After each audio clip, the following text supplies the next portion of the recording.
but drinks contaminated water at home will likely fall sick and miss school, negating the benefits. Focus on hardware and software. There is often a tendency to focus on visible capital projects, hardware, like constructing new health centers or ECD classrooms. However, this is often not matched by recurrent funding for the software, that is the trained teachers, health workers, essential medicines, and learning materials that make the buildings functional.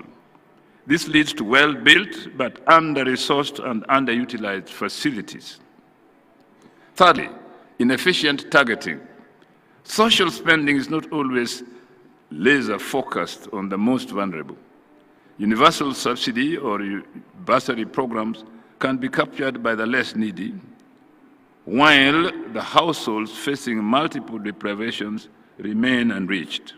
Without precise data on who and where the most deprived children are, resources are spread too thinly to make a population growth and external shocks. In some cases, population growth may outpace the increase in spending, meaning the pre-child investment remains stagnant. Furthermore, external shocks like floods, a major issue in Kisumu, drought, or economic inflation can quickly reverse any gains made, pushing families back into poverty. There is some competitive voice coming from there. I don't know who it is. Can somebody switch off that radio? Somebody's giving a side lecture over there. Now, we should adopt an integrated service delivery model. Instead of departments working in silos, we must implement a convergent approach. This means different sectors coordinate to deliver a package of services to the most vulnerable households simultaneously. In Kisumu, we have piloted this coordinated budgeting approach where we encourage interdepartmental activities. For example, our Department of Agriculture is working with our ECD schools to implement agricultural practices that are exciting to children, like conical and kitchen gardens. These gardens, besides providing the schools with nutritious foods for the learners, also help to introduce them to agriculture. Likewise, the Department of Water is also obligated to bring water supply to the schools to improve sanitation and also to be used to irrigate the gardens. The community health promoters, agricultural extension officers, and social protection officers also work together in the communities to identify the most deprived households and work together to ensure the children are immunized and attending health checks. The family has access to clean water and receives climate-smart agricultural support. This creates a ring of protection around the child. 2, prioritize investment in the software. A functional facility is better than a new non-functional one. Our budgeting must reflect this. In Kisumu, for every new ECD classroom built, the budget must automatically include provision for a trained and salaried teacher and necessary learning materials. For every new health dispensary, there must be a guaranteed recurrent budget for a full stock of essential medicines and qualified personnel. This means prioritizing recurrent expenditure for service delivery over excessive new capital projects. And now with FIF, we find that commodity supplies to health facilities is sustained. Thirdly, focus on household economic strengthening. Social protection should be a springboard, not a permanent safety net. In Kisumu, we have since learned that freebies are not sustainable. In agriculture, we have introduced a subsidy funding model for inputs. We have partnered with Equity Bank for a subsidy wallet whereby farmers are linked to registered stores for various inputs. With their wallets, they pay a percentage of their needs, and the county government supplements a percentage directly to the store through the bank. This encourages ownership and commitment on the part of the farmer.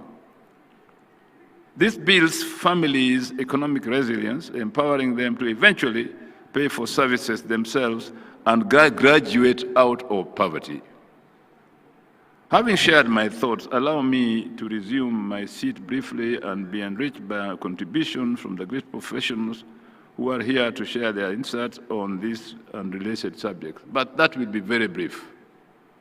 However, as I mentioned in my opening, the bodies from that accident are being removed today from the morgue, and as the governor, I want to share the moment with the families at the mortuary, which will be taking place at around 11:30.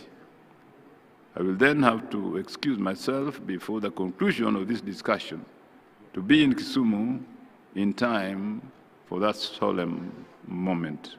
Thank you very much, ladies and gentlemen. I wish you a very fruitful deliberations, and I wish you a very happy stay in Homa-Bay, the county of endless potential.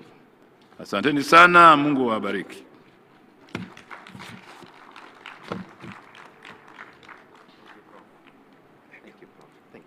Thank you so much. Let's give him another round of applause, Your Excellency, for the interventions that you are implementing to improve the welfare of children, and also the duty that is ahead of you that you're going to accomplish in the next few hours.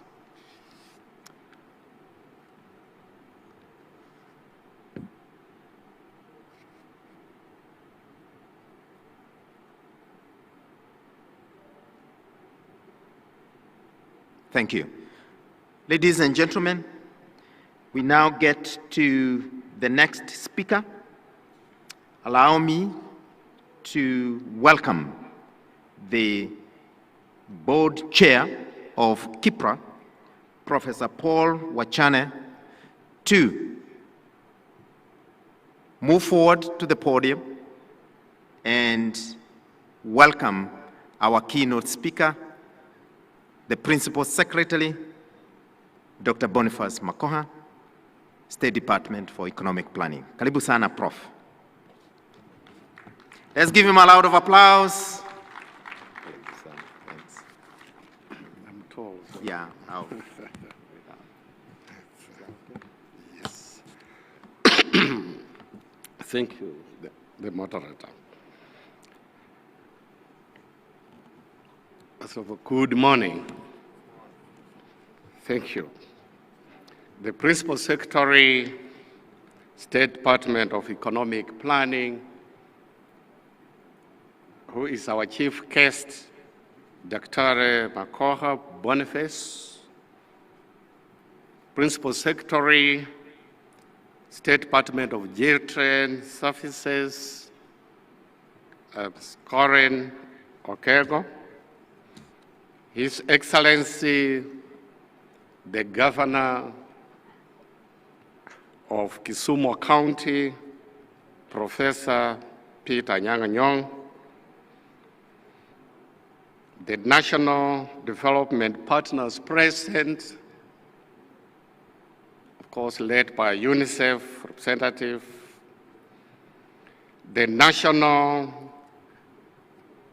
government officials present, county government officials in the House,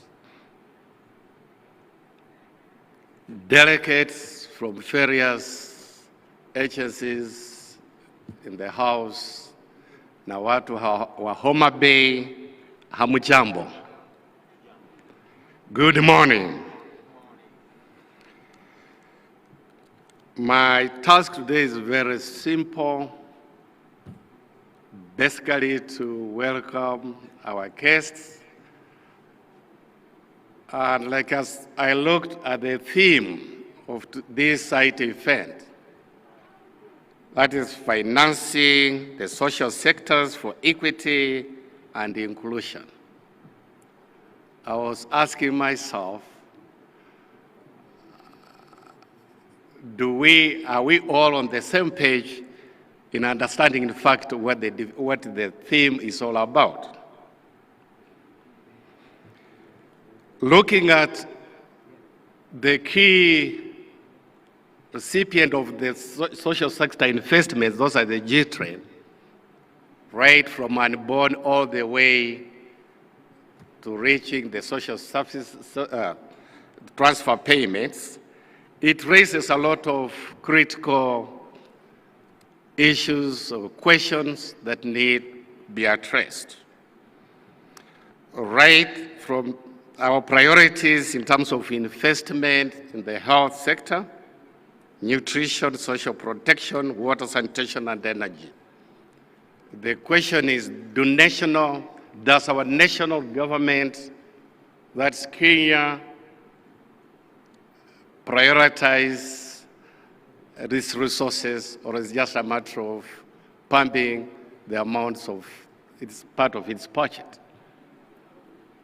Or which sector or which aspect is majorly favored in this budget allocation?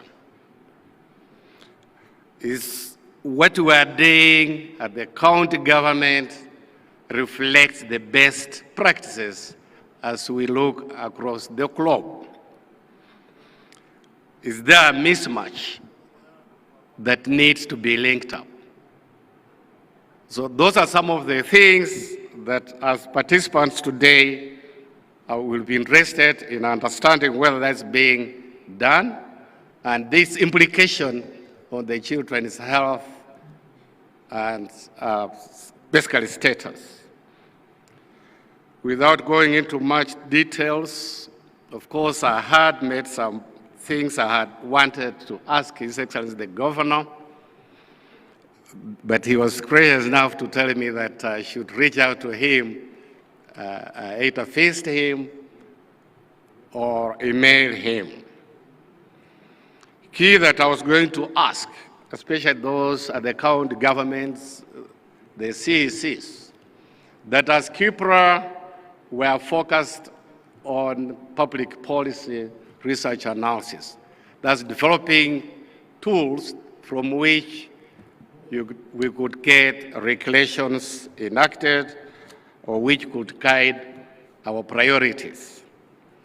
So we are calling upon the counties, the leadership of counties, to consider in their gracious way allocating some budget, be it 1% of their budget to Kipra, so that Kipra can come and provide capacity building in these important sectors. And we will not limit ourselves, of course, to the issues of children, but we'll go beyond that. So providing capacity so that the county governments are better positioned to intervene in matters of children's health, among other things, would be a critical opportunity and a critical priority. So with those few remarks, my job was basically to welcome our PS to come and make his remarks. Then the director, of course, Elder, will provide the technical aspects of what's required. So at this point, I would like to invite the PS, Principal Secretary, State Department of Economic Planning, our boss, Dr. Boniface Barasa, to come and address the gathering. Thank you, Dr. Thank you.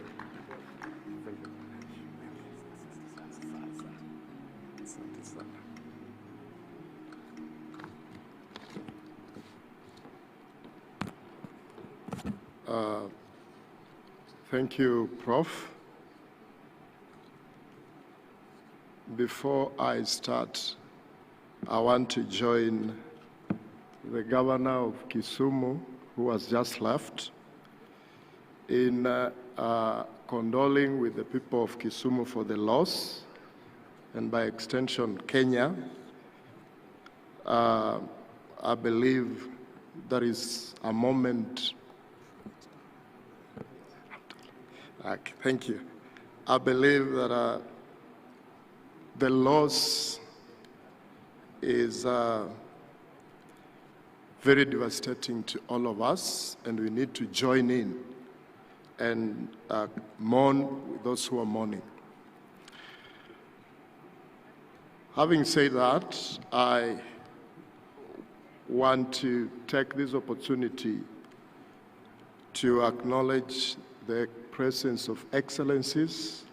If we have any governor or the representative, I also want to acknowledge the presence of my colleague PS Karen, members of parliament, honorable members. I saw Honorable Atandi, senior government present, DGs, CEOs of parastatals, led by our own DGs, that is from Kipra and KNBS. Ladies and gentlemen, good morning. It gives me a great pleasure and privilege to join you today at this important side event dubbed Financing Social Sector for Equity and Inclusion at Devolved Level, co-hosted by the United Nations Children Fund, UNICEF, and UN Women at the sidelines of this Devolution conference. Today, as we gather to elevate the debate on how better to finance social sectors, as we also launch two critical reports prepared by the Kenya National Bureau of Statistics, and these two reports are on the title Brighter Tomorrow, Breaking Cycles of Poverty for Kenya's Children, and the second report is on Women's Empowerment report. As you may be aware, the State Department for Economic Planning, of which I am in charge, is mandated to, among other functions, to manage the national statistics as well as undertake national census, economic and housing survey. The State Department undertakes this function through KNBS, the Kenya National Bureau of Statistics, whose key mandate is sector-specific data collection, report writing, and dissemination. It is within these confines that in the year 2024, KNBS, with the support of UNICEF and UN Women, initiated a study to provide the required evidence on social sector performance. Both the financial and non-financial indicators were dealt with. The study inspired by the need to monitor one of the core goals of devolution, promotion of physical equity and accelerating poverty reduction across all regions of the country. Distinguished ladies and gentlemen, children are at the heartbeat of our nation's future. To secure that future, we must understand how they grow up and whether we truly meet their needs. The Brighter Tomorrow's Breaking Cycles of Poverty for Kenya's Children report draws data from the latest Kenya Demographic and Health Survey, that is of 2022, and applies the UNICEF's multiple overlapping deprivation analysis to provide a comprehensive picture of child vulnerability in Kenya today.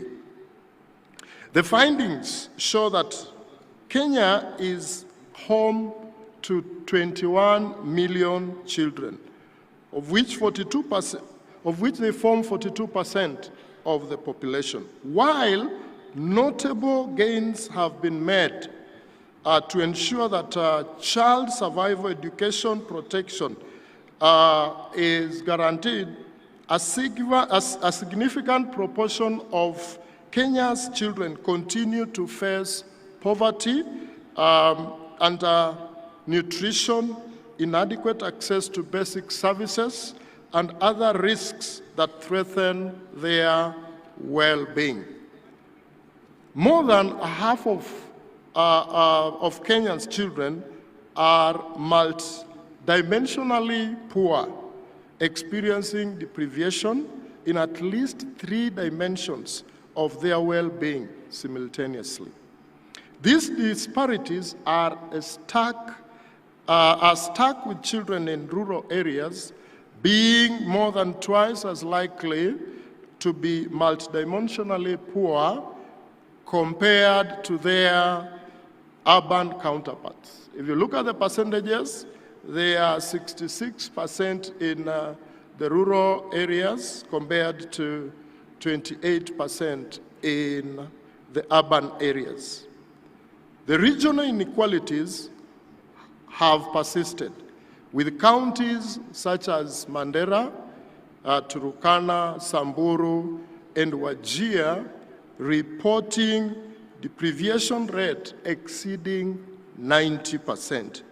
While on the other hand, counties like Nairobi, Kiambu, and Nyeri have the lowest rates of this deprivation. This highlights the urgent need for targeted and equity-driven interventions. The report further shows that only a small fraction of children benefit from social assistance program. In fact, indicative findings from the physical incidence analysis reveals that poorer households receive less government spending on essential services, especially education and health. And this report was presented, I think, the other day by Kipra. A very detailed analysis was presented on this, so I believe we can also have opportunity to look at it. On the positive, the report highlights that early childhood development spending is a smart investment. It is worth investing in the young population as a priority to reduce inequality.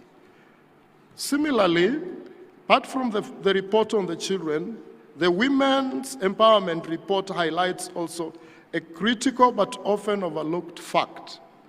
Women's empowerment is a necessity. Women's empowerment plays a vital role in advancing gender equality and driving sustainable development. Empowering women is not only a matter of equity, it is a powerful catalyst for social change as well as a strategic investment for child survival and development. And I want to remind us that that is why we have even a resolution from the UN, Resolution 1325 of the UN Security Council, that is specifically on matters to do with gender, where women empowerment is given a priority. The analysis of women's empowerment in Kenya report was based on data from the 2022 Kenya Demographic and Health Survey report. As established in the analysis, 40.6% of women in Kenya are considered empowered. Women in urban areas, those with a higher level of education, and those from the wealthier households tend to be more empowered, highlighting a significant disparities when you compare with those from the rural areas. The analysis also establishes a clear link between women empowerment and better outcome for their children's future. It was observed that empowered women are more likely to ensure their children receive essential services such as health and education. Thus, they are less likely to be multidimensionally poor. Specifically, when women have access to resources, decision-making power, and social support, their children thrive. And you will agree with me, and allow me to come to bring us back home here in Homa-Bay. The governor is a woman, and us, people of Homa-Bay, yeah, we are thriving. Ladies and gentlemen, these findings call for urgent action. I therefore echo the recommendations in the report, which include: 1, expand inclusive child benefits. Move towards universal systems that reach all vulnerable children. 2, improve access to health and nutrition, especially in poor and rural households, through immunization, food supplementation, and caregiver support. 3, reduce educational disparities by investing in infrastructure, teacher training, and inclusive education, particularly for children with disabilities. 4, strengthen child protection systems, including mobile birth registration and support for child-headed households. 6, build climate resilience by integrating child-focused adaptation into disaster preparedness and education system. And finally, promote women's empowerment as a cornerstone for child development through targeted social, economic, and policy intervention. As I conclude, ladies and gentlemen, I wish to extend my sincere gratitude to UNICEF and the UN for their continued partnership and commitment to advancing children and women well-being in Kenya.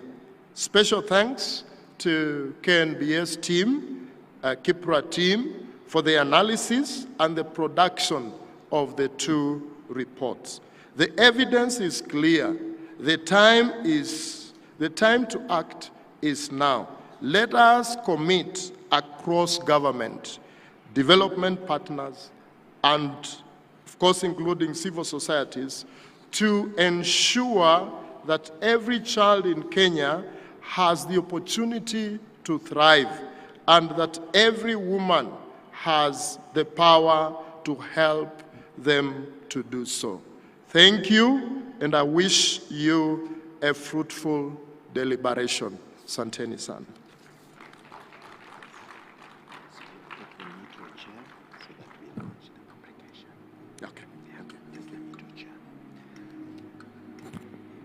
Let's give another round of applause. It is indeed the time to act. The time to act is now.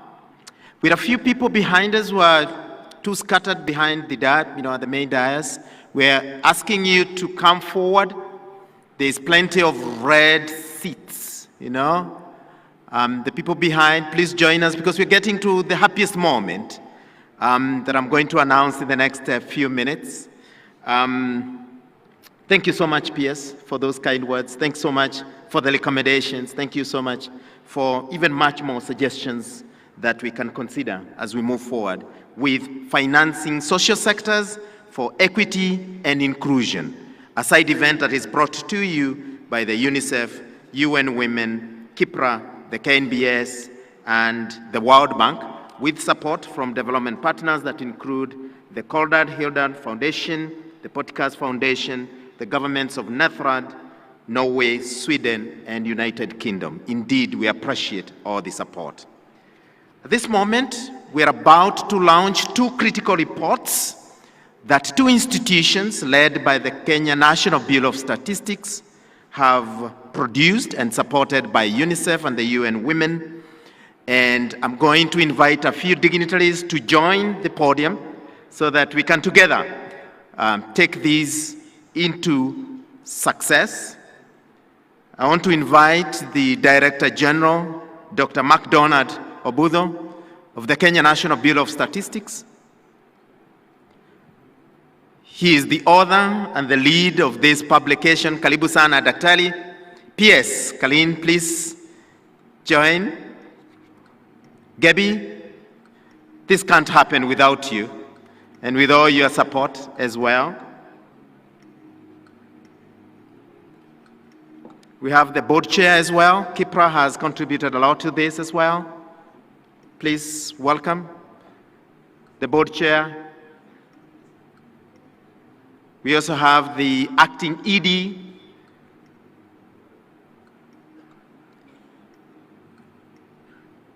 Please welcome. Did I see the CEO of NGC? This is about vulnerable populations as well. Please join. The UN Women representative, anyone representing the UN Women? Please come, yes, Dr. Ali. So that we can do this together, please come.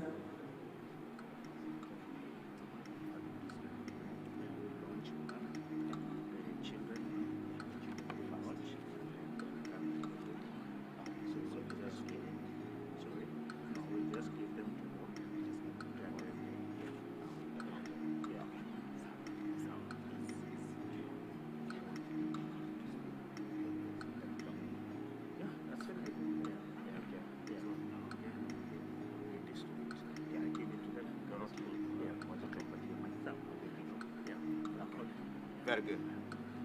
And I hope you're enjoying the music at the background. That also gives us a minute or so to just wipe off the butterflies a little bit. At this moment, I want to invite the DG, Dr. MacDonald Obudho of the Kenya National Bureau of Statistics, to speak a little, give a hook statement about the publication that we are about to launch. You can either use this podium or the microphone with you, whichever you're comfortable with. Doc, please. Okay. Thank you so much, Paul, for the chance, and all protocols observed. Good morning. Now, from the Kenya National Bureau of Statistics perspective, I'm really excited that we have gone this far, and we are at a point that we are now having 2 reports to launch. These 2 reports are actually coming from a data mining process, taking note of the fact that undertaking surveys would require a lot of resources, and once done, we do not just depend on the basic reports that are produced, and so we decided to go ahead together with a number of partners and supported by development partners to come up with the child vulnerability report together with the women economic empowerment report, so that we are able to see deeply what the data talks about. And it's also a question of triangulation of information, where we are able to get from different reports data that had been done earlier to help us get to where we are today. And it brings out a number of salient issues which should be addressed by the county governments, the national government, and all partners that are keen on the topic that we are dealing with today. And so from our end, it's a question of how well do you utilize that information that has been generated.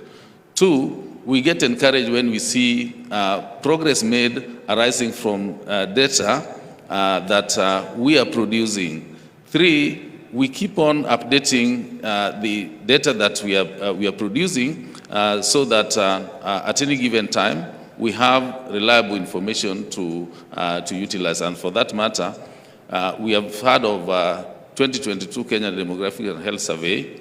I know continuing to do DHS in Kenya would require a different approach, having had USAID going off, and that was the main funding institution. But we have also made good progress to bring on board a number of partners to come up with what we call the mini DHS, which we are going to conduct this year. We are actually at the stage of doing the pilot, after which we'll now embark on the main exercise. We have Bill and Melinda Gates Foundation also coming in to support the process. And so we are confident that within the year, we'll be able to get fresh information related to the demographic and health survey. On top of that, we are also working on the Kenya Integrated Household Budget Survey, which has already taken off. We are on our third week of data collection, and we hope that in the next 1 year we shall be through with the data collection, so that we can now analyze the report, and that will also be very rich, and we'll be able to mine a lot of information on various aspects, including poverty. So I would want to stop it at that. Thank you so much, Paul.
Less copies.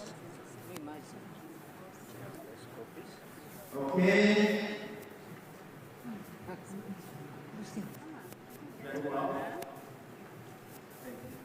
And on a count of 1, 2, 3, 4, and 5. We count.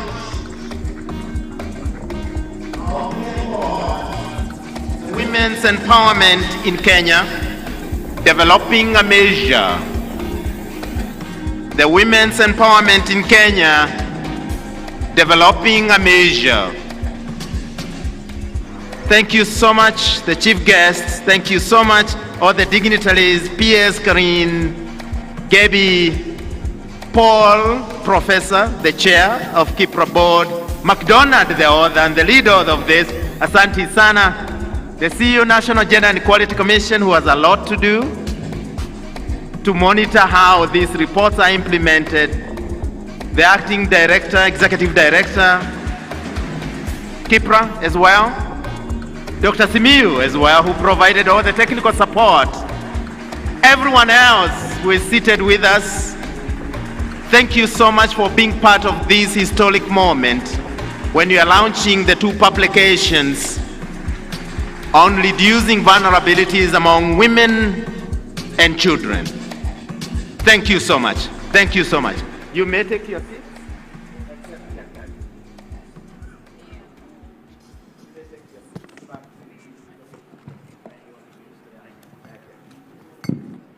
And now invite the guests to resume and take their positions. We thank you so much. Thank you so much.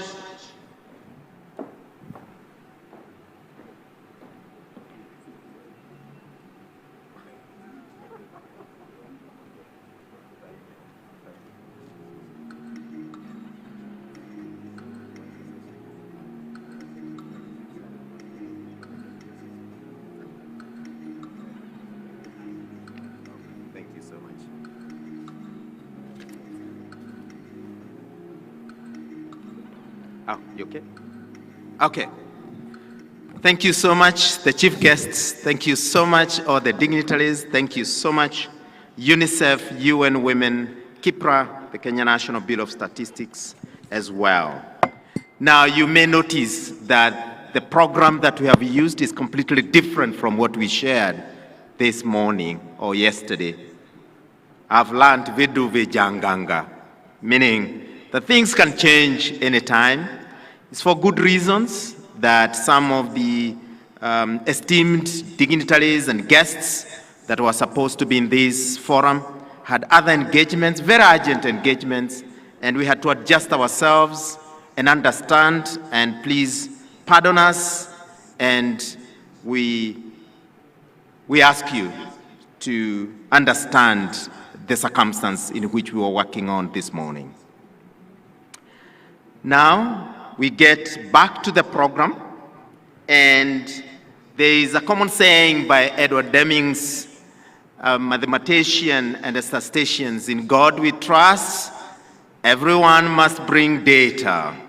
So at this particular moment, we are going to hear more about numbers. It's going to speak to the report that you have launched. It's going to speak to everything that has been spoken before by the various speakers who stood here, including His Excellency Professor Peter Nyang'nyong'o, and Gebi as well, the PS as well, and the chair of KIPRA board, and what Dr. McDonald as well has alluded to. So at this moment, allow me to invite the acting executive director of KIPRA to come and make a technical presentation, Daktari. And after that, we are going to have a panel that is going to reflect on her presentation. I invite you to take keen interest and attention to her presentation. I truly believe she has made it very simple for us to understand. Karibu sana, Daktari.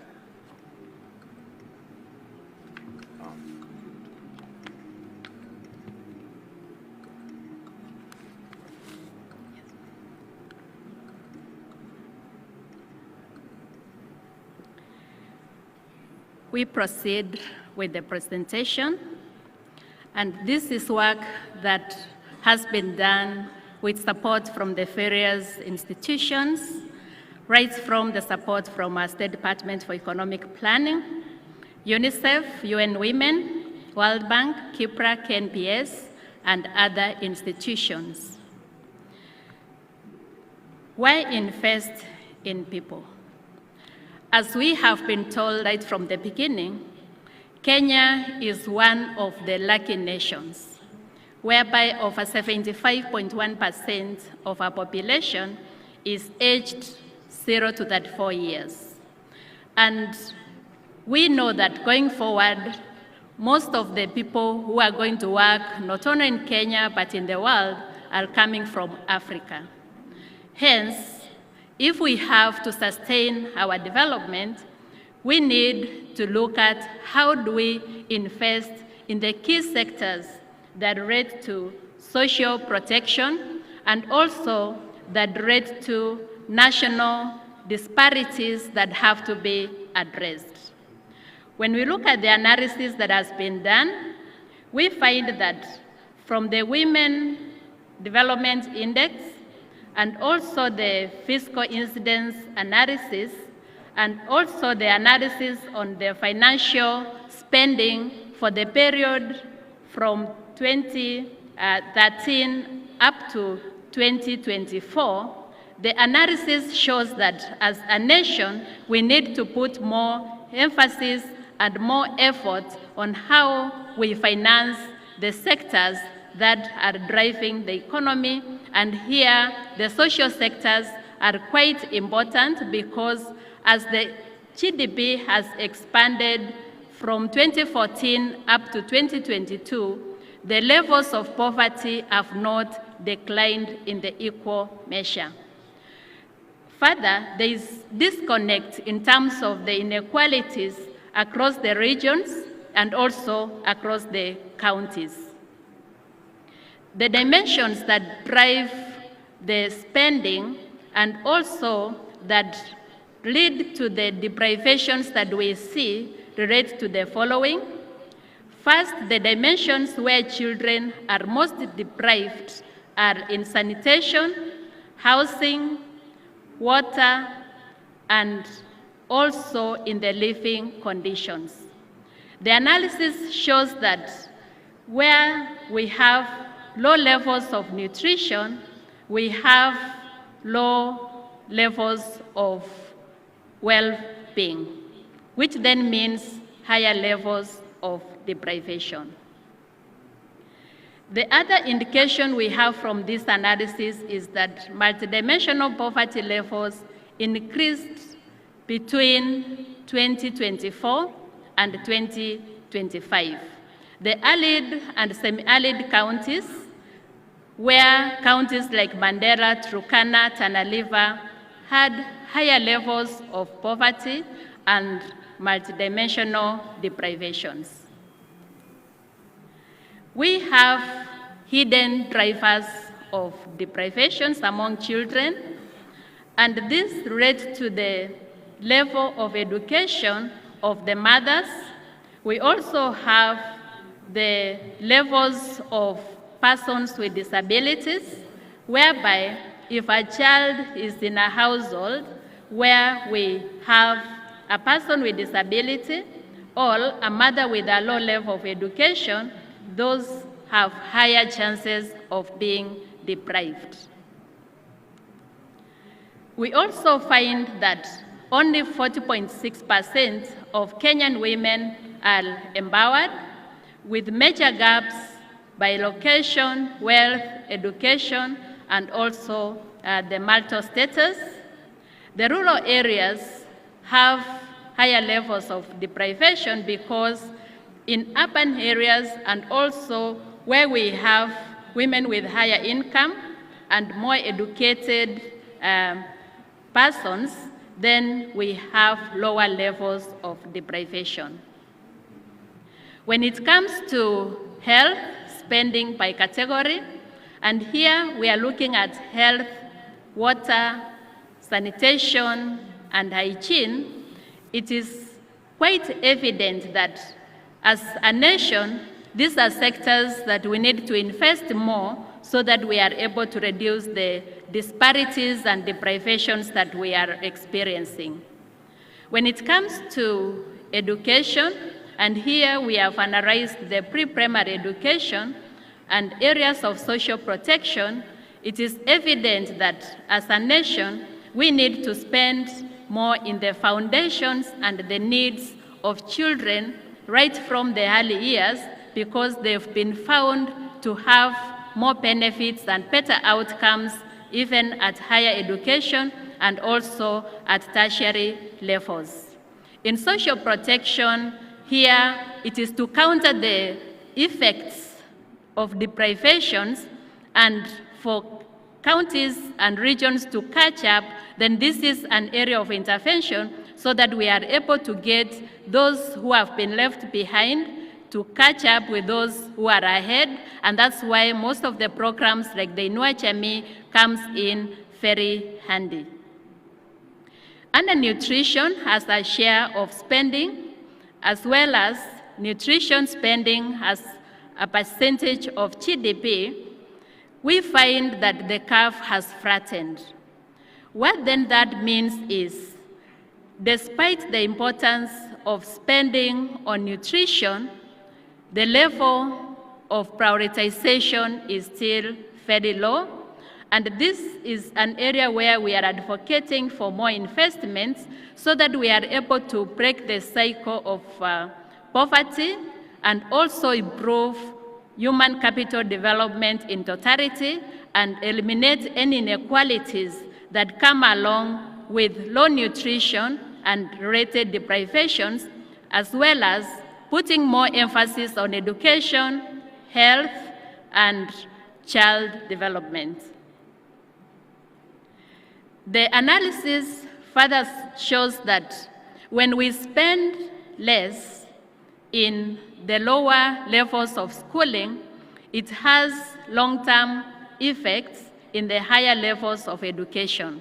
This is because the children who are not covered in pre-primary education, for instance, they will not be able to progress to higher education, and hence, when we are spending in higher education, the people who will benefit at that level are from the higher income groups who will have managed to have their children go through the full cycle, right from the pre-primary, primary, secondary, all the way up to tertiary education.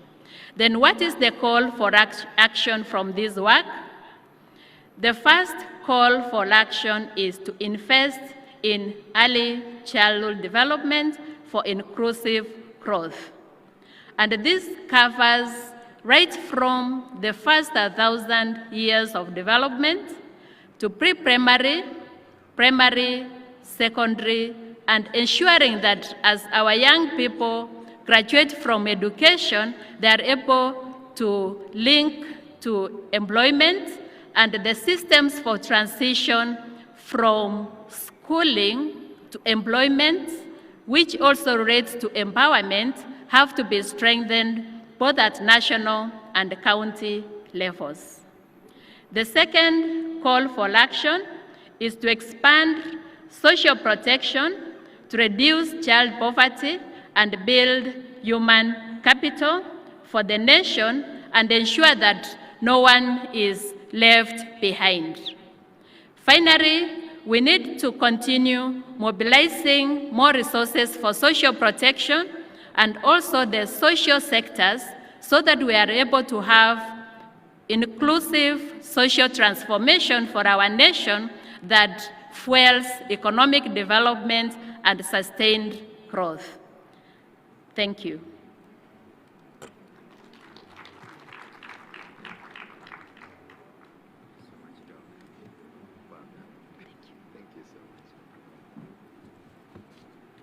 Wow.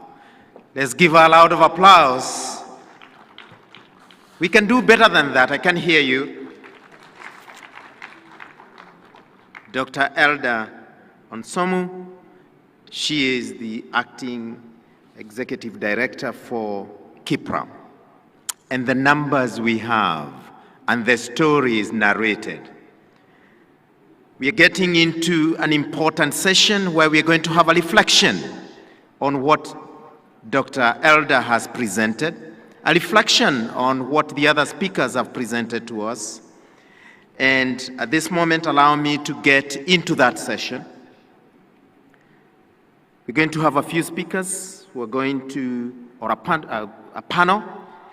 I'm going to invite them, and you'll join me in welcoming them onto the stage so that they can reflect and give us a few thoughts.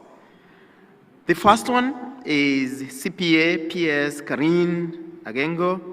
She is the Principal Secretary at the State Department for Children's Services under the Ministry of Gender. Please join me in welcoming Madam PS Karine to the floor.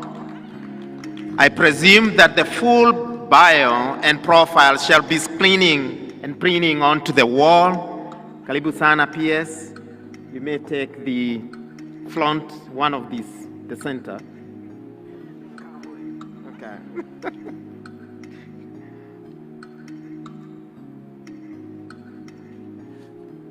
Thank you so much. The next is Madam Mendi Jonjo. She's the director of KCB Foundation. Please join me in welcoming Madam Mendi Jojo.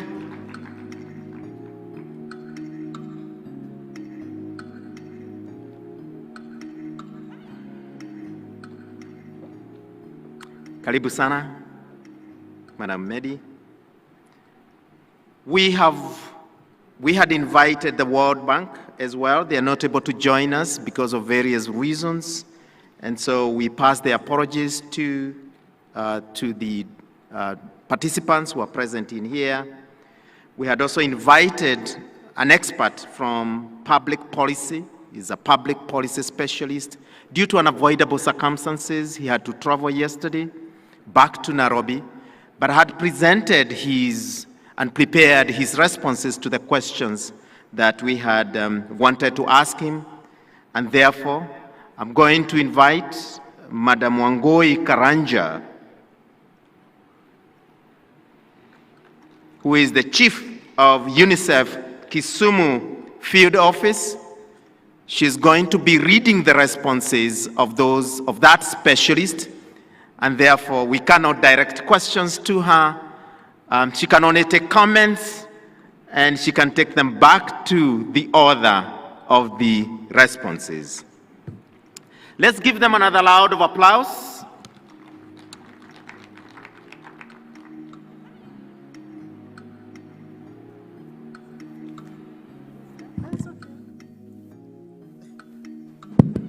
Okay, we may begin, and I'm going to start by a few questions. Some of the questions will be preceded by a commentary or a statement to put things into the context. So that will take some time, but I will ask all the panelists to take note of their questions and then take a moment and move on to the reflections. I'll start with the CPAPS. I'm careful about the pronunciation of her first name. She reminds me, Screen. Now, given the significant number of children who live in multidimensional poverty, about 55% actually, equivalent to 12 million children, what specific programs is the government of Kenya implementing to caution the most vulnerable children? That will be my first question. Allow me to take you to the second question. Is that fair? And then you put it all together because they are somewhat related.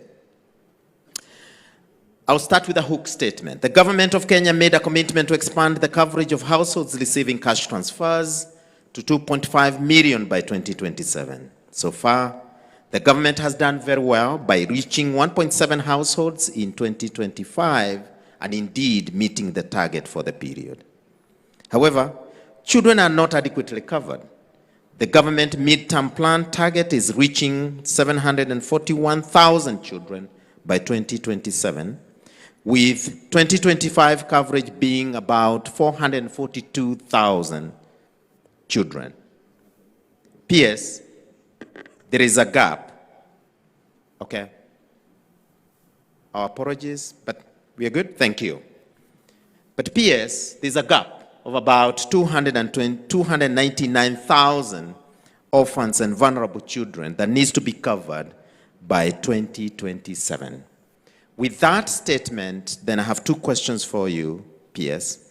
What plans does the government have to cover the 299,000 overseas gap by 2027? And then two, which is related to my first question, what measures is the government putting in place to ensure adequate financing for the coverage of children and sustaining the same in the long term? Karibu sana, Madam PS. Thank you very much. And first of all,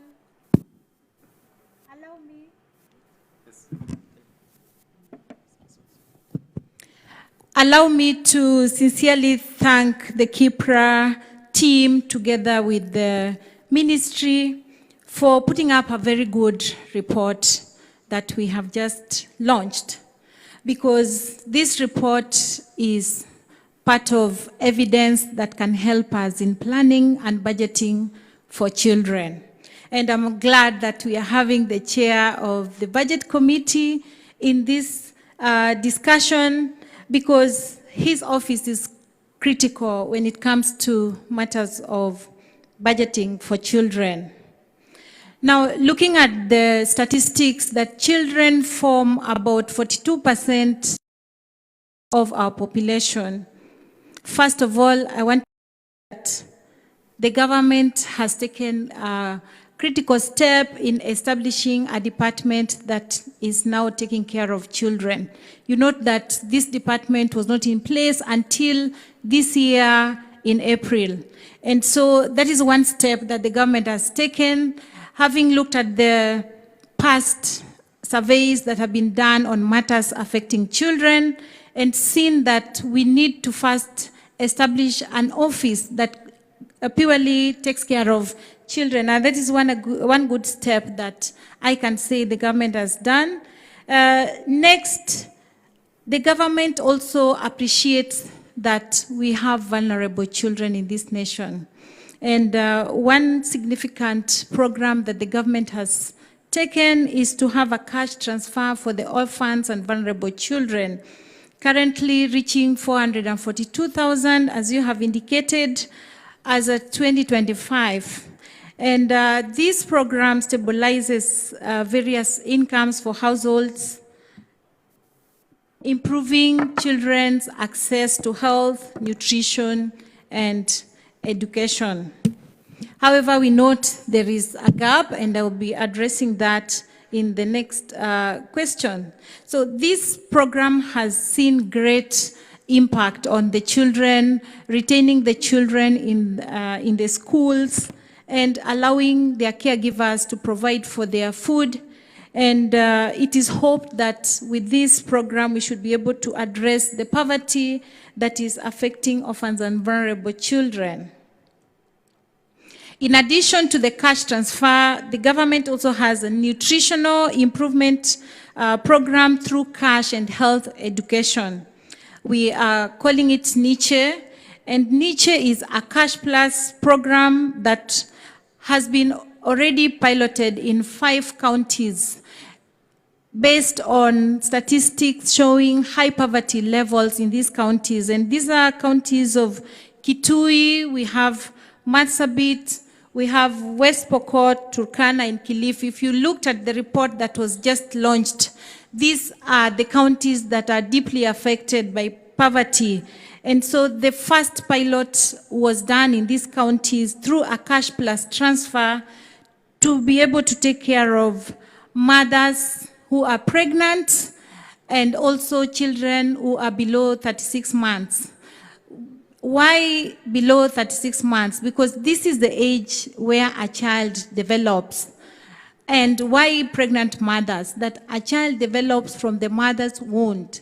If you don't take care of the nutrition of the mother, by the time the child is born, the child's development will already be affected. Therefore, this program acknowledges that the development cycle of a child starts from when a child is conceived. And we are planning to roll out this program to additional counties, and the next phase will be 20 counties which have already been mapped based on the poverty index of these counties. Therefore, if you look at the report we have just looked at, the government is already focusing on an evidence-based approach to address the needs of the vulnerable. I also want to say that we are also looking at reaching at least 100,000 children with this program by 2027. And this will be able to address nutrition and also education of the mothers of the young children so that they use their local resources to improve on nutrition of these children. And that will have a multiplier effect when it comes to growth of children and consequently building our economy in the future. Through Through the Ministry of Education, the government also has put in place a school feeding program, and the chair of the budget committee here will confirm that this year the government has allocated 3 billion towards school feeding program, and this is mainly targeting again the ASAL region, because looking at again the statistics we've just seen, this is the area that is mostly affected, and also informal settlements in the urban centers. So this will enhance school attendance, because you saw education is one of the key areas that where vulnerable children are mostly affected. So there will be increased school attendance, and also food will ensure cognitive development for food insecure children. In addition to that, the government also has in place a presidential bursary program, and this is targeting 22,300 needy learners in the secondary schools, especially children from the vulnerable families and mainly orphans. And one thing I want to say about this program is to ensure the school transition into the secondary school, and also retention of these children in the secondary school.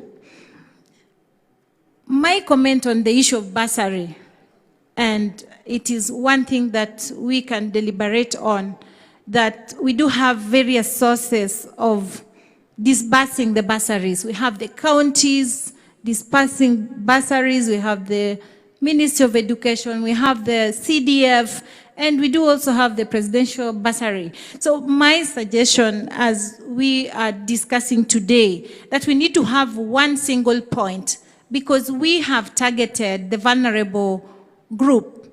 We have a system in place where we have a children officer all the ground to the sub-county level, who are able to identify the vulnerable groups through the chiefs. And therefore, if we use one system for disbursing this bursary, we'll be able to create a greater impact, and also it will ensure accountability is enhanced when it comes to bursary. So that is one thing that I would pass to especially the chair of the budget committee, and also our various institutions when it comes to even amending the laws to provide for one channel for disbursing the bursaries. Now, the government, recognizing that we also do have homeless families, has put in place Street Families Rehabilitation Trust Fund to take care of children living in the streets, and this fund ensures these families are rescued from the streets, rehabilitated and reintegrated back to the society. And this is one successful program where since 2018 we established there were about 46,000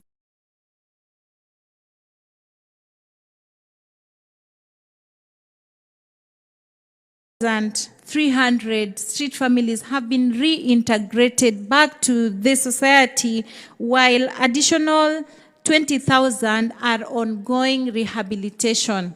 It's a process that requires a lot of engagement, supporting these families through psychosocial support to bring them on board to accept that they can go back to this society.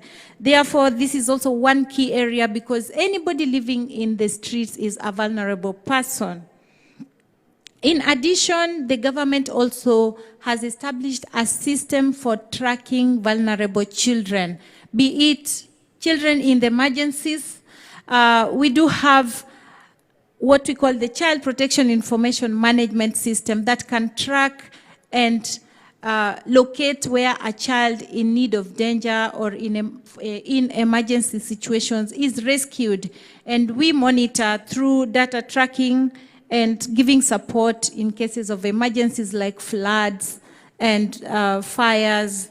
And this is also a system that helps in dealing with vulnerability when it comes to children. And the last program that I would like to talk about is we are rolling out this financial year a program to address adolescents, because we have established that there's a problem of teenage pregnancy in this nation. 15% of our girls are exposed to teenage pregnancy, and therefore through our Kenya Socio-Economic Inclusion Program, we are rolling out a program in the near 3 months on teenage pregnancies. This is a partnership we are having with the World Bank, and we are hoping, again, we are targeting Samburu, Marsabit, Turkana, Migori, Bungoma, Kilifi, Tana River, Wajir, Mandera. Why I want to mention these are areas that we have established the high prevalence of teenage pregnancy, and we shall escalate this to cover about 60,000 adolescents with a view of giving them first an opportunity to go back to school, to enhance their education, and also giving psychosocial support when it comes to mental health,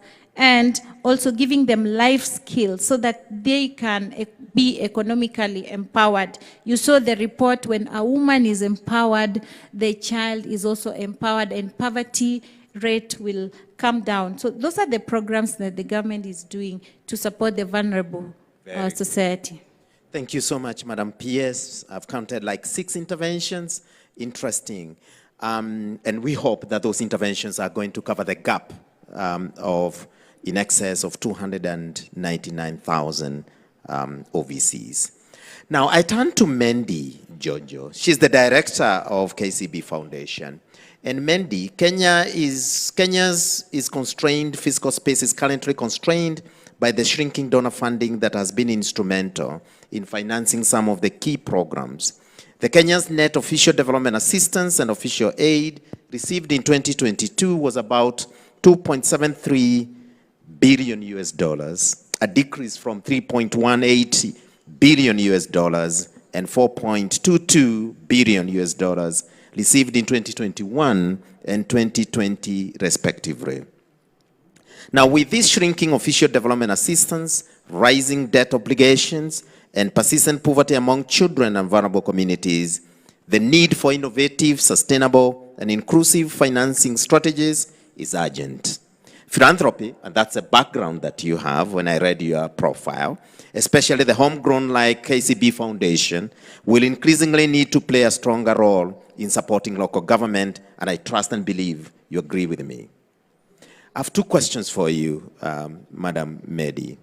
What specific factors could be put in place for philanthropy like KCB Foundation to expand the footprint in supporting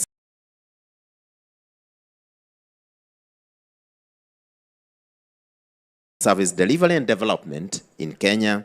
And 2, given that decline in official development assistance, in your view, what innovative financing mechanisms do you think Kenya can adopt to promote domestic resource mobilization to sustainably fund social sectors like health, education, social protection, and many others that fall within the social sector spectrum? Over to you, Madam Medi.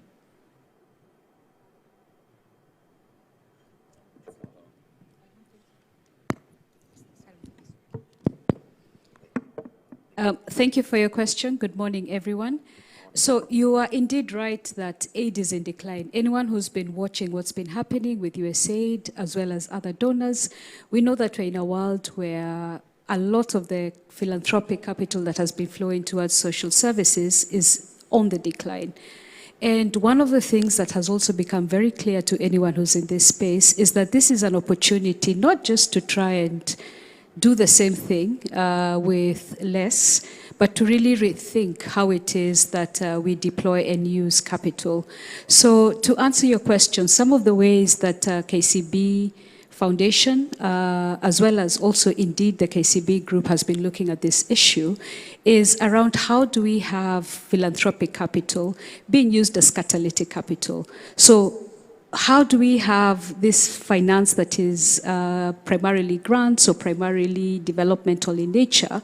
How do we use it to spur either private sector or public sector capital in the country. And one of the most exciting things when we talk about social services, when we talk about things like ending multidimensional poverty, one of the most exciting things that can happen is if we look at counties as the engines for which jobs are going to be created in the country. And we all know that one of the biggest gateways towards achieving a lot of our socioeconomic rights is really the ability to have a job. So some of the exciting things that have been happening in this space involve the public sector meets private sector partnerships that spur job creation at the county level. And one of the most recent things that really speaks towards this work is joint investment as well as delivery platforms that support county level job growth, as I said. And it helps if you think of this in three things. In terms of, one of the things we're very clear about is that we have to finance the workforce. And counties are stepping forward to do this thing, where they are partnering with, for instance, KCB Foundation to make sure that they put in matching funds. KCB Foundation puts in matching funds to make sure that we're able to rekit as well as to retool the workforce, and not just the workforce of today, but also the workforce of the future. Beyond that, the other thing that counties are also doing is partnering with private sector. So in this case, let me say KCB Bank, to make sure that when it comes to enterprise development, we're able to really have counties putting funds primarily through the Fund Management Act that was passed that allows counties to set up MSME funds to support the enterprises in their counties. So through this, you're being able to see how public sector meets private sector is able to really spur the growth as well as the development and the catalyzing of enterprises in the county. And the third thing that is really most exciting in terms of what the counties can also leverage on is the ability to have value chain or ecosystem development in their counties, where, let's say, your CIDP identifies 5, 6 priority value chains. What has been happening is where private sector comes in to really leverage on these opportunities and work with the counties end-to-end financing. So for instance, KCB Bank does this. You're then now able to see job creation, you're able to see workforce creation, and you're also able to see enterprise development. And if I was to summarize in terms of the three things that are perhaps important to take home with you, is that when you leverage on philanthropic capital as catalytic capital, you're then now able to deliver large scale as well as very visible economic development in your counties. The other thing is you're also then now able to leverage private sector capital alongside county budgets as well as also what development partners may have. And thirdly, you're able to create durable jobs, you're able to create thriving local economies, as well as local industries, without having to reinvent the wheel. So in summary, this is around jobs now. So being able to co-invest in skills and job placements that really match the county ambitions. It's also around money that moves. So being able to have end-to-end financing for value chains, so from production as well as market, and then growth with market. So we're talking about MSMEs that are backed with capital, technical assistance, and guaranteed buyers. And ultimately, the hope is, or the plan is, when you have jobs in the county, thriving MSMEs in the counties, multidimensional poverty becomes now something that is eradicated because we're now looking at multidimensional opportunity. Thank you. Thank you so much. Thank you so much. It's no longer alternative financing, it's mainstreaming philanthropic sources of resources and finances into the public sector funding systems. Thank you so much, Madam Medi. I want to remind you the disclaimer that the next speaker is going to respond on behalf of the private sector, but she doesn't come from the private sector. And my question goes to you, Wangui Karanja. You have already prepared responses for the purposes of record and the audience as well. Kenya is facing a paradox of expanding spending needs and a reduced physical space to provide essential services like health, education, social protection, and water.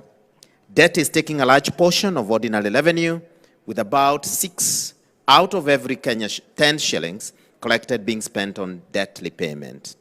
The public wage take about 25% of our annual budgets, and this means that the government must partner more with the private sector and seek innovative, or what we call alternative finance, to provide services. Now, Kenya seems to be performing better in PPPs, that is public-private partnerships on infrastructure and energy, but with lesser success on PPPs in social sectors like health, education, and social protection. So I have two questions that I would like you to address for the panelists to benefit from your thoughts on what potential exists for the government of Kenya to tap more on PPPs in social sectors like health, education, or any other subcomponent of social protection or social sector you may want to address. And two, from a private sector perspective, what are some of the factors that the government of Kenya could put in place to attract more private sector partnership and financing for social sectors? Over to you, Madam Wangui. Thank you, moderator and esteemed panelists.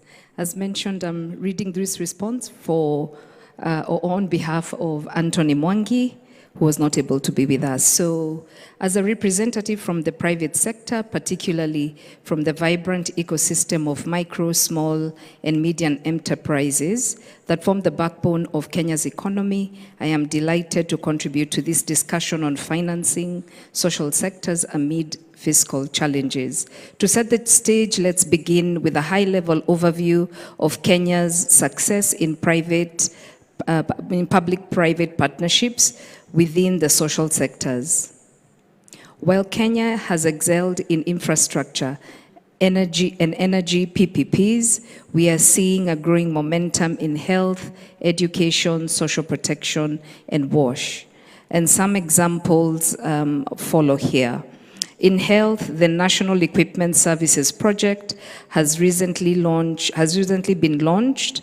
This initiative aims to equip hospitals throughout Kenya with state-of-the-art diagnostic and treatment technologies, ensuring their accessibility to all Kenyans. In July 2025, launch of a PPP at Moi Teaching and Referral Hospital's College of Health Sciences, revolutionizing medical training, fostering skilled healthcare professionals.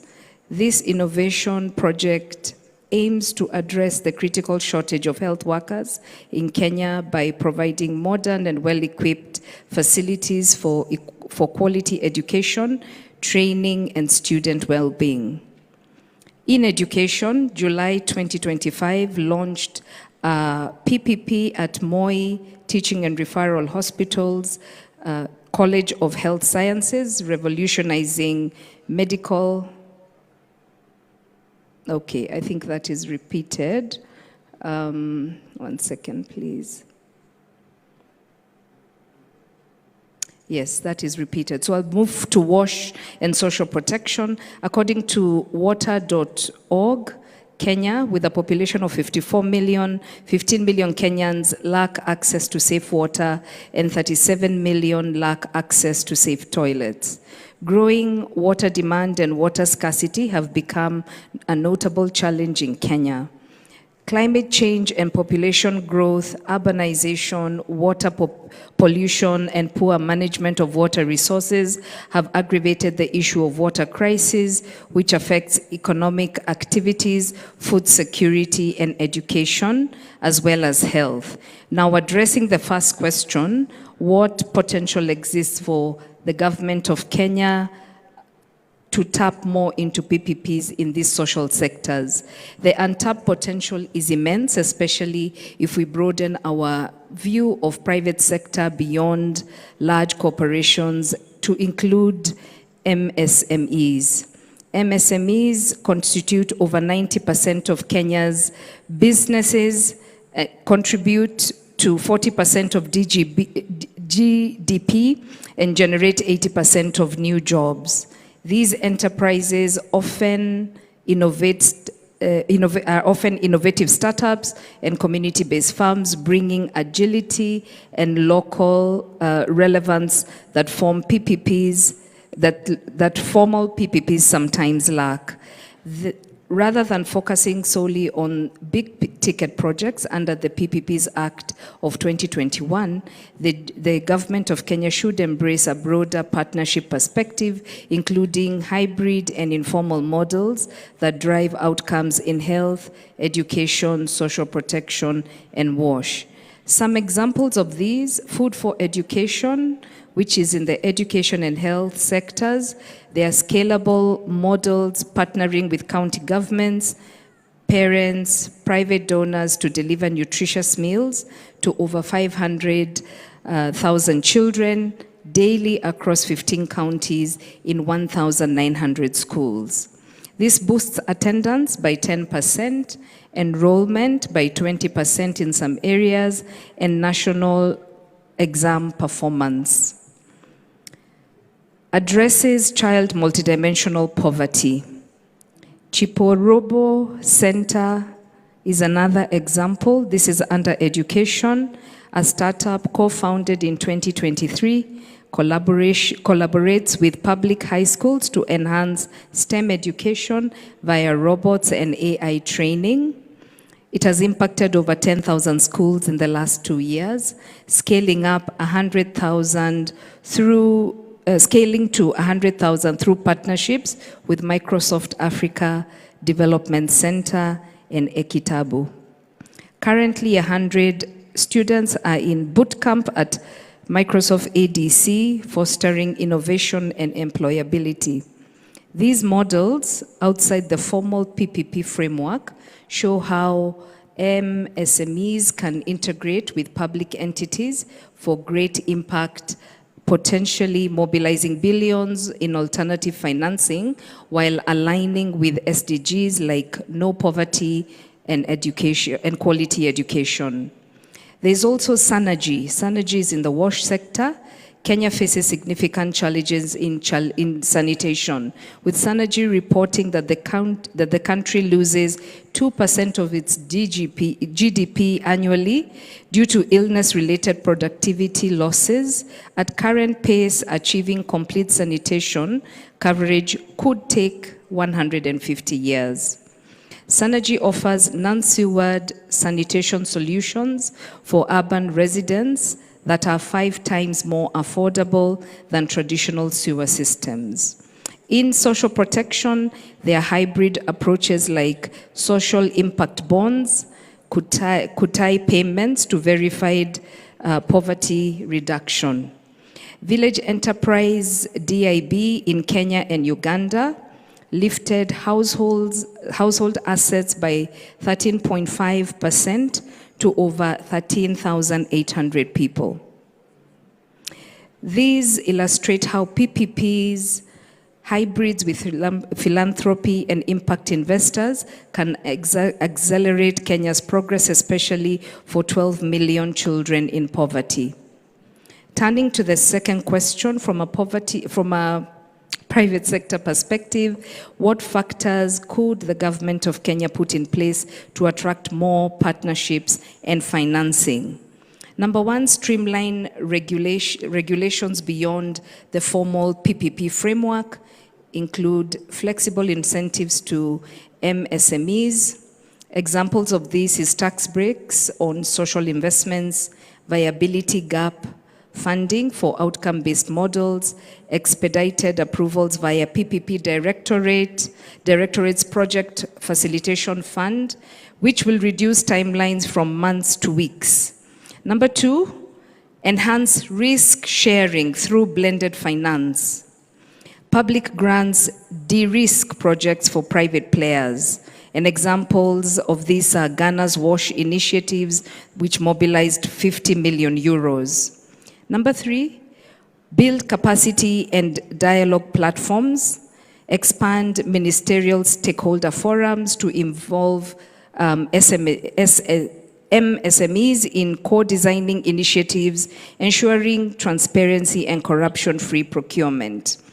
To prioritize impact. Number four, prioritize impact metrics over inputs, adapt SIB, an SIB-like structure where payments reward results, attracting philanthropies like KCB Foundation and investors seeking SDG-aligned returns. Incentivizing models like food for education could scale nutrition programs nationally. Supporting Chiporobo partnership could embed AI in curricula for equitable STEM access.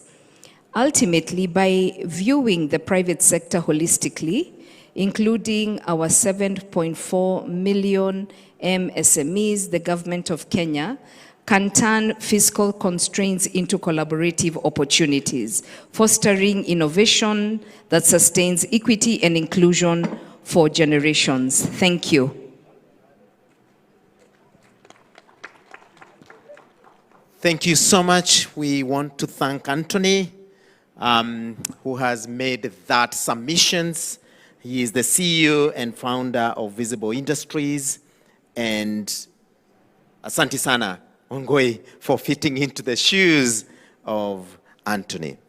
At this moment, because of time, I will allow each of the panelists to summarize their thoughts, reflections in less than 5 words, so that, you know, as we say, if you don't remember everything else I said, there will be 1, 2, 3 things I want you to take home with yourself. I'll start with Mendy, or whichever order, but I would prefer Mendy to begin. Okay, PS, you ready?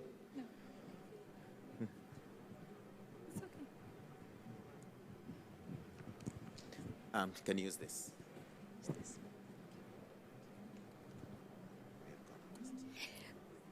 So my take-homes are 3 things. A good, well-structured county meets private sector meets philanthropy model is able to deliver on 3 very key things. It can deliver on jobs. It can deliver on jobs now. It can also deliver on money that moves, so end-to-end financing. It can also deliver on growth with markets. And together, this financing is able to jumpstart workforce development in counties. It's able to jumpstart value chains that are aligned to CIDPs, and it's able to deliver private sector financing for all MSMEs that these value chains are supported by. And this is something KCB Foundation, as well as the KCB Group, has been proudly partnering with counties. We have over 29 counties in partnerships, as well as creating jobs. So we're about 150,000 jobs created just in the last few years. Thank you. Thank you so much. Thank you so much, Mendy, for that. PS, Madam PS, less than 5 words. Thank you. And first of all, I would like to say that for sustainability in terms of financing, social sector, one of the things that we need to have is a coordinated approach to partnering both the, having a collaboration between the county government and the national government. We saw how fragmenting approach is leading to fragmenting also our resources. Therefore, for us to target our resources to reach the social needy and the vulnerable communities, we need to have a coordinated approach both at the county level and also at the national level. The next that I would recommend would be to ring-fence the budget allocation and also come up with alternative ways of raising funds when it comes to mobilization of funds. We do have companies that are having probably negative impact when it comes to issues of nutrition. We could tap into a percentage of the income of this private sector in bringing on board additional funding that can fund the Child Welfare Fund, which is already in place but not operationalized, for us to be able to reach the vulnerable children. Thank you. Thank you so much. Thank you so much. Please join me in thanking Madam P.S. Colleen Ogengo.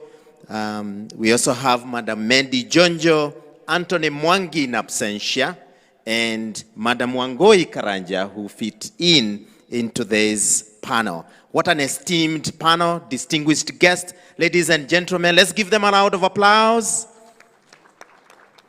Thank you so much, and allow me to give them a standing ovation because it's a very powerful panel of ladies, eminent ladies. At this moment, I'm going to invite you for a headshot. The panelists, the headshot.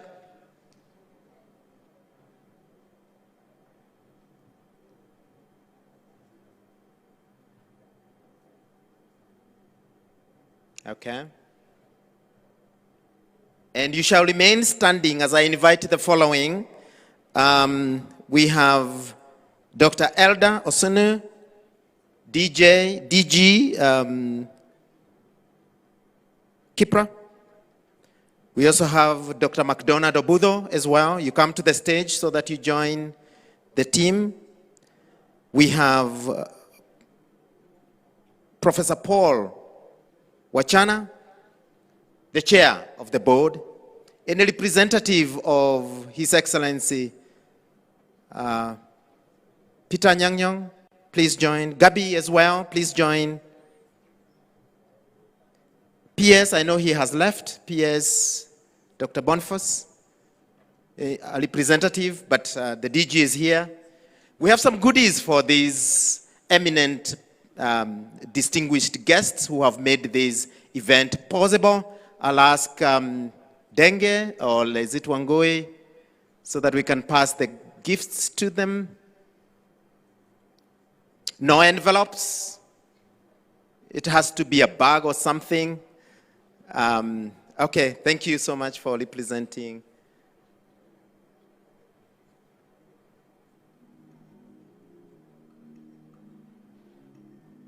Okay. I was told they were enough, so I called everyone.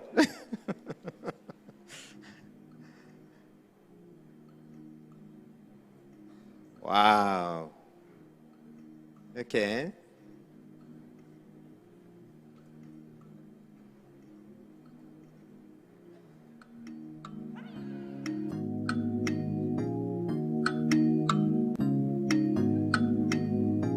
They're very nice bags, very nice bags. We shall remember the UNICEF, we remember the UN Women, we remember the KNBS. Thank you so much for making it possible. The two publications.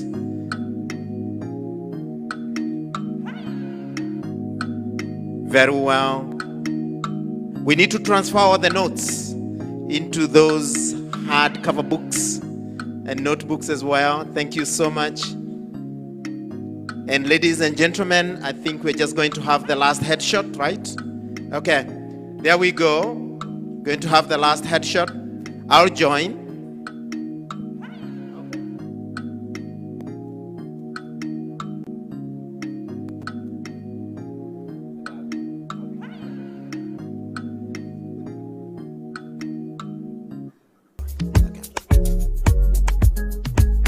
As we allow the guests to their seats, we have come to the end of this important side event, educative, informative event, financing social sectors for equity and inclusion, brought to you by UNICEF, the World Bank, KNBS, and the UN Women.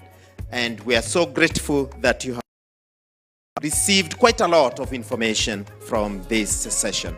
Our apologies, we couldn't have opened this to the plenary so that you could ask questions, but we're encouraging you, if you have any comments, any concerns, any questions, please forward those to the technical team, whether it is COG, whether it is UNICEF, whether it is myself, and we'll be able to collate all those, put them together, and respond to you. We come to the end of this session, and allow me to invite Wangui Karanja, who is the chief of the UNICEF Kisumu Field Office, to give a vote of thanks, and from there, she'll direct us what next.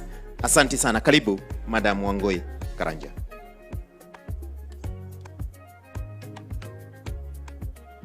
Thank you.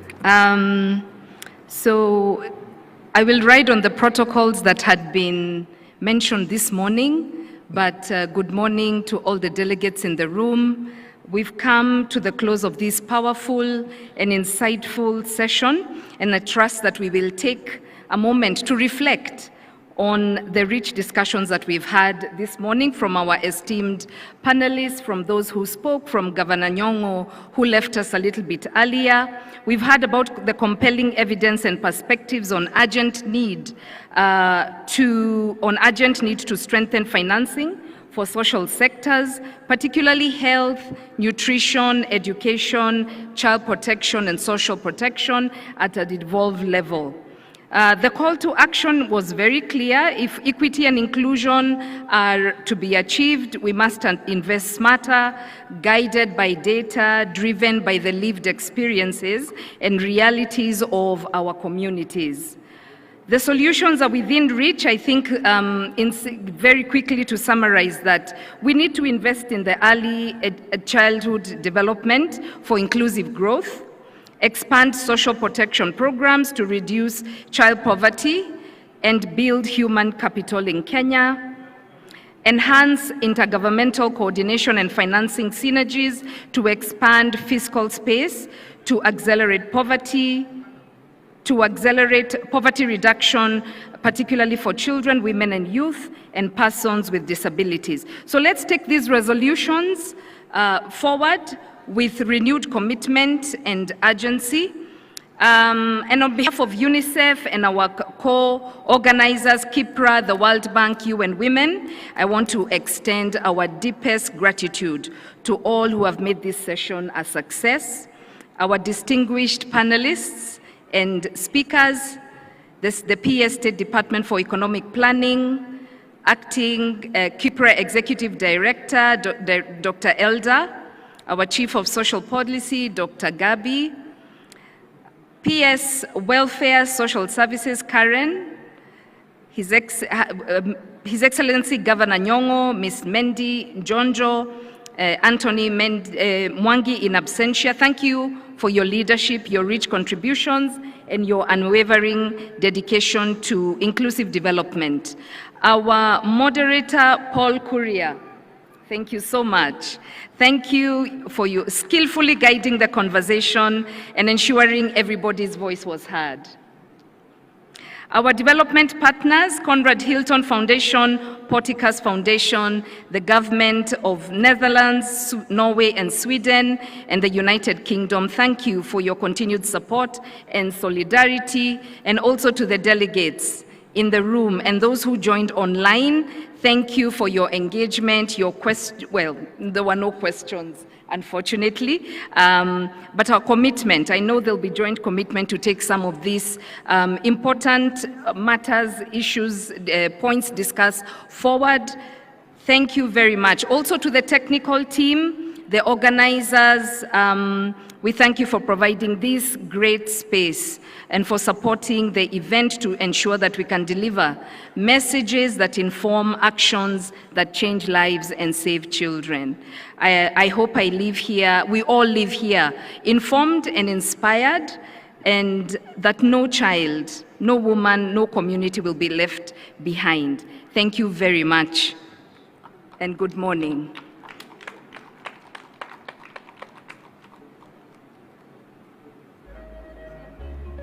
Asanteni sana, and we come to the end of our side event. We welcome the band to take it up from there. Thank you so much. May you have a lovely Friday and safe journey back home. Thank you.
hana njia. Nasema mwambie, mwambie Yesu, mwambie, anaweza, mwambie, mwambie Yesu, mwambie, anaweza yote Yesu, mwambie, atakushindia Yesu, mwambie, nasema mwambie, mwambie Yesu, mwambie, mwambie Yesu, mwambie, anaweza yote Yesu, mwambie, atakushindia Yesu, mwambie. Cheza kidogo kwa Yesu. Hallelujah. Hey.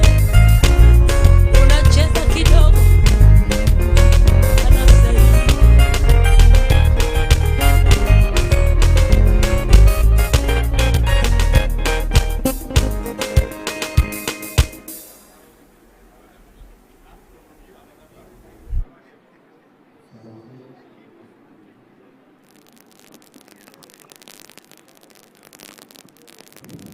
Ukaguzi wa mitambo, sound check, sound check, sound check, sound check, sound check.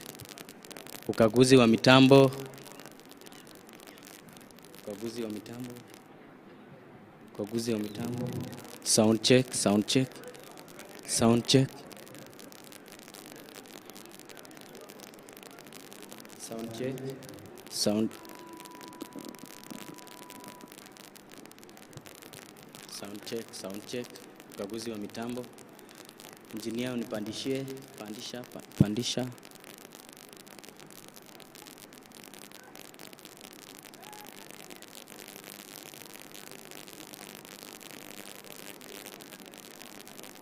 Sound check.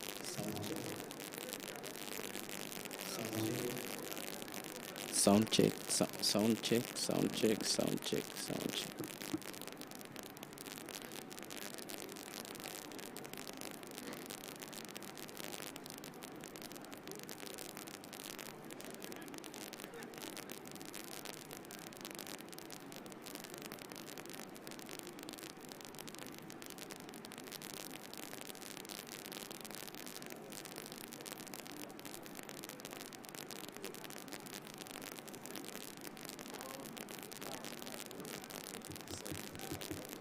Ndio nimezima. Juu kuna static zote mbili.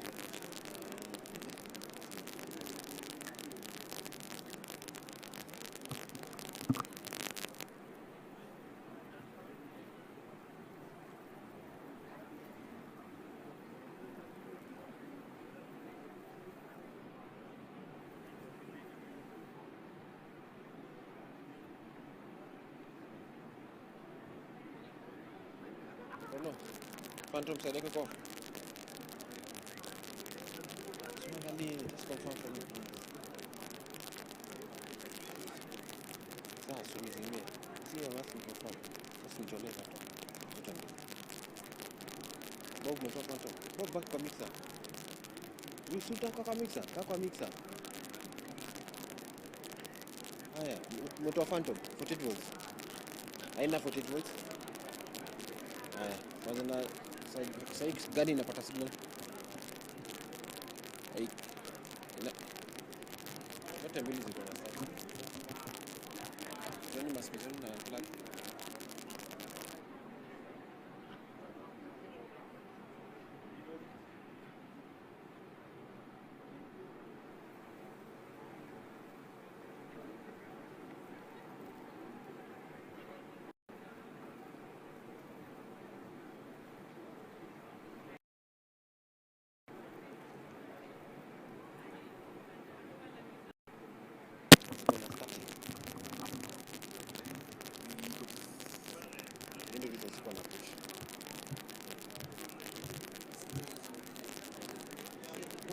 Phantom, saya na Phantom.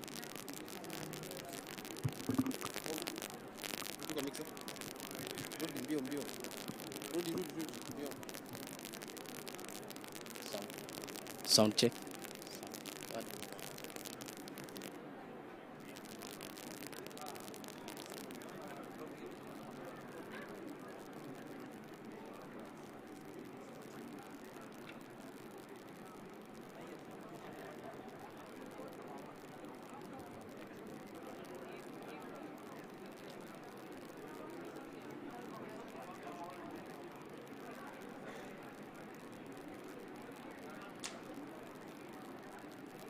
No phantom. Sasa unajua yeye niko na bahati. Yes, so phantom nishazima.